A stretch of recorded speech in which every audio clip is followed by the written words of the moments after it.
aran si Sifas, aran si Santiago, aran ni Maragatos, aran si Pablo. Damo ang nakakita kay Ginoong Jesus nga wala siya napabilin sa iyang nalulugan tungod kay nabuhi siya, no?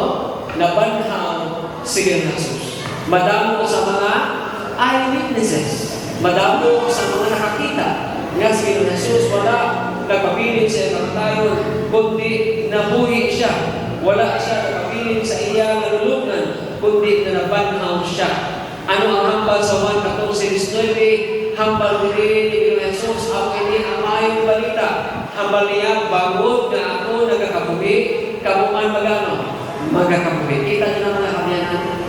Kung magsunod kita kay Ginoong Jesus, kung natin siya kumanon, dawaton natin siya sa ating mga kabuhi, panugutan natin siya, ngamin Ginoo, kag Diyos ang ating mga kabuhi, matuon, magatigulang kita, magamaluya kita, mamatay kita, ilubog kita sa atong tulungan, apang kaangay nga si Ginoong Jesus, wala nagpabilin sa iyang tulungan, kita man hindi magpabilin sa atong tulungan, kaya iya na kadalagaan sa kamatayon, aton man nga kadalagaan, kita may kadalagaan kontra sa kamatayon tungkol kay Ginoong Jesus. Amen? So mga kabyanan, salamat sa aton nga Ginoo. Salamat kay Ginoong Jesus. Nga ining kinakahanugan sang tanan, ining kaaway nga amo ang kamatayon, ining hindi amo ang may katapusan na ihambal sa aton.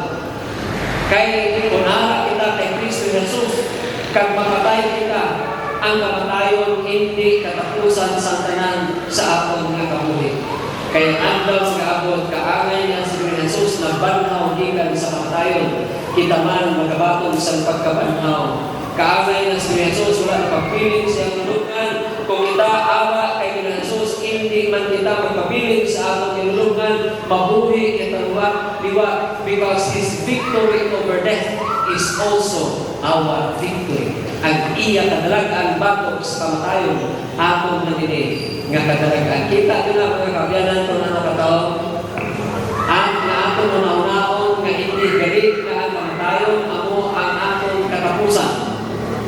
Kaya kung naara kita kay Jesus, hindi man kita mapabilin sa kamatayon, mabuhi kita.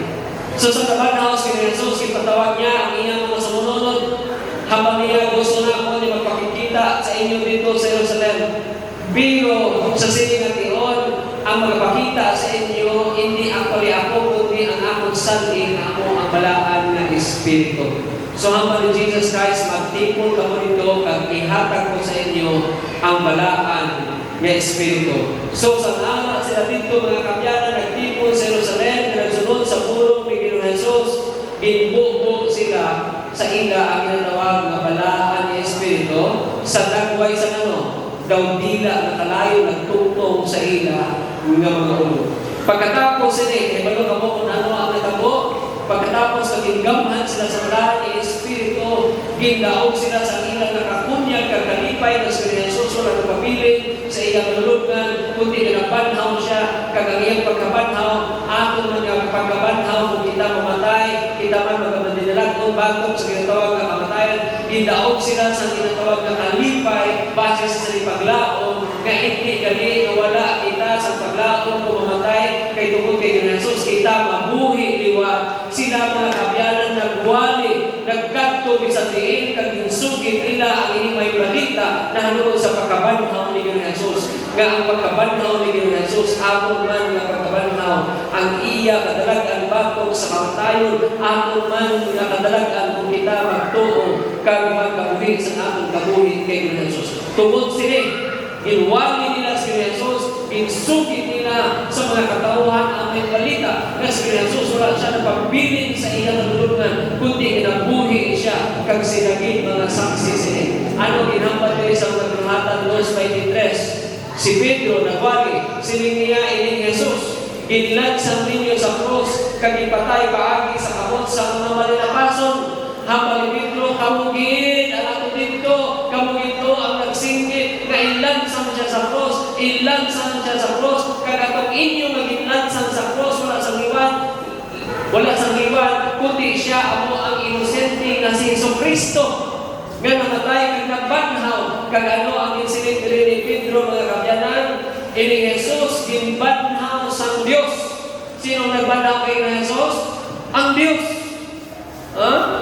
Kag sa sina mga saksi kami tanan karon sa pagkabati nila sila nasuntok sila sa ilang tagipusoon kag nagsiling kay Pedro kag sa iban nga mga pinadala mga kaukuran ano wala mo namon samtang sila nagpamati sa may balita sa kabuwasan sa may balita sa pagkabanaw ni Jesus na tandog ang ilang mga tagipusoon nasuntok ang ilang mga tagipusoon ilang nilalisan nga sila nakasala kay sila amo ang nagbalansa kay Jesus sa cross. So naman po sila sa mga apostoles, ano pala ang among nahimon? Kaya ano ang sabat ni Pedro mga kabyanan? Kag si Pedro nagsiling sa ila, hinulsol kamo kag magpabautiso ang tagsa-tagsa sa inyo sa ngalan ni Jesucristo sa kapaturan sa mga sala kag mabato ninyo ang dulot sa Espiritu Santo. Kita nyo na mga kabyanan.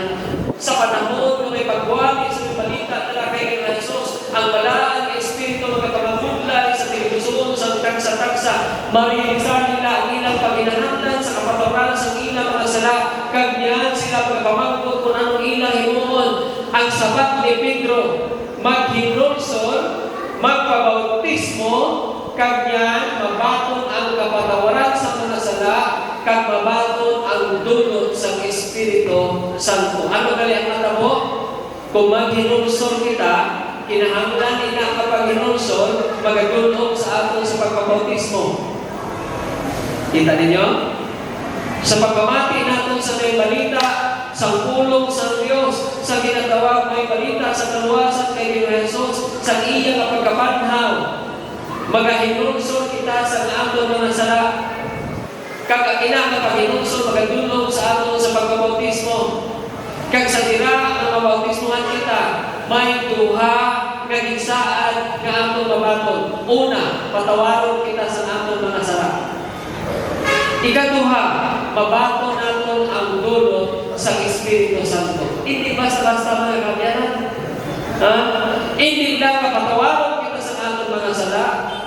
Agod, mangitakos kita ng magabaton sa ginatawag na kaluwasan nila kay Jesus, kundi at the same time, tagaan kita sa regalo sa balaan ng Espiritu. Nga pinaagi sa balaan ng Espiritu, may gahong kita kontra sa sala. Kaya hindi na kita magsige, balik-balik sa sala, kundi pinaagi sa balaan ng Espiritu, mahimo na natin igakabuhi ang kamatunuran na ato na baton dira kay Jesus, pinaagi sa iyang pulo. Kita niyo mga kabyanan? Tahon no? Hindi lang nakatawaron kita sa natong sala, mabaton pa kinatan na no? Dulot sa Espiritu Santo. So amo ni mga kabyanan ng kinsiling ni Pedro sa mga tao na nagpamati na nasuntok ang ilang taginusun sa tira na nagpamati sila sa pagwali sa pulo sa Diyos.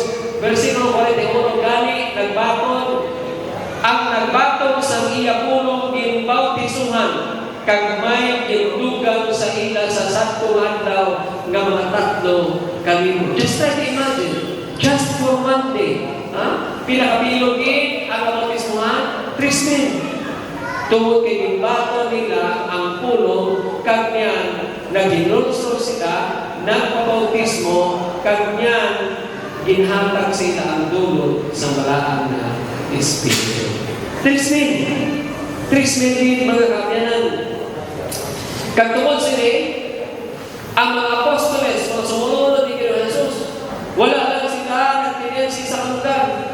Bisa tingin sila magkanto ng mga lugar, sila magawali sa may balita na noon kay Jesus.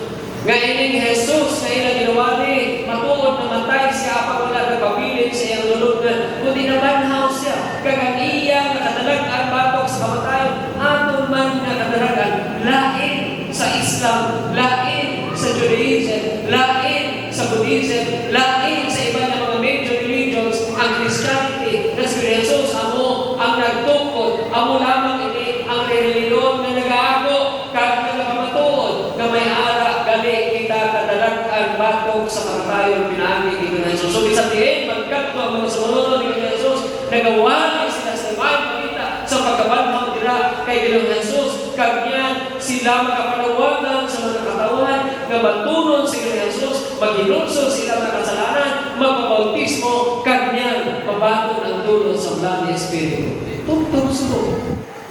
Sa diin, hinawali ang pulong sa Diyos. Hindi siya magresulta sa panawagan nga kita magkatalikod sa atong mga kasalanan.